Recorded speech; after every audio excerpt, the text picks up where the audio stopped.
Okay, let's take a look at how I got my answer for the red part. The red part is find the common ratio r, and I said yes, it's a geometric sequence because r is equal to -4. Well, how do I know that? To find r, it's similar to finding a common difference, but instead of subtracting, you have to take the last term and divide by the third term, and then take the third term divided by the second term. Sorry, let's try that again. Take the third term and divide by the second term, and then take the last term and divide by the first term. Well, what do all of these fractions simplify to? Every single fraction simplifies to -4, so I know that I have a geometric sequence because I have a common ratio of r equals -4.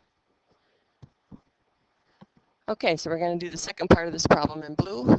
We're going to find the 8th term of the geometric sequence. All right, so to find the eighth term, I have to use the formula up above on the top right. I want a sub 8, and that's going to be equal to a sub 1, which is my first term, times r, which is -4. Make sure you put your negatives in parentheses, raised to the n minus 1. Well, what is n? N represents the number of terms, so we're looking for the 8th term, so I plug in an 8 for n, and then I would simplify that. So my 8th term is going to be -1 times -4 to the 7th, and then I'm going to pull up my calculator and figure out what -4 to the 7th is. So I'm going to put parentheses around my -4 and raise it to the 7th power. Remember, it's important to put negative numbers in parentheses when you're raising them to power. So I get 16,384 negative 16,384. But am I done? No, all I did was take -4 to the 7th power.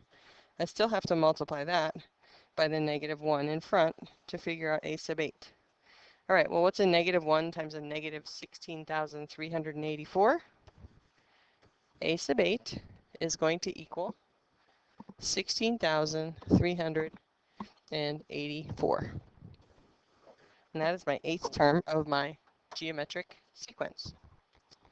Okay, so the last part of this problem is to figure out the explicit formula. So I'm going to do that in the black ink. All right, so to do that, I need to use my formula given to me for a geometric sequence. So a sub n is equal to a sub 1 times r to the n minus 1. Okay, so what is my first term? My first term is -1. What is my common ratio? We figured out our common ratio was -4, and so then I would just write n minus 1 up here, and I have a sub n. And that is my last answer that I'm looking for. That is my explicit formula for my geometric sequence.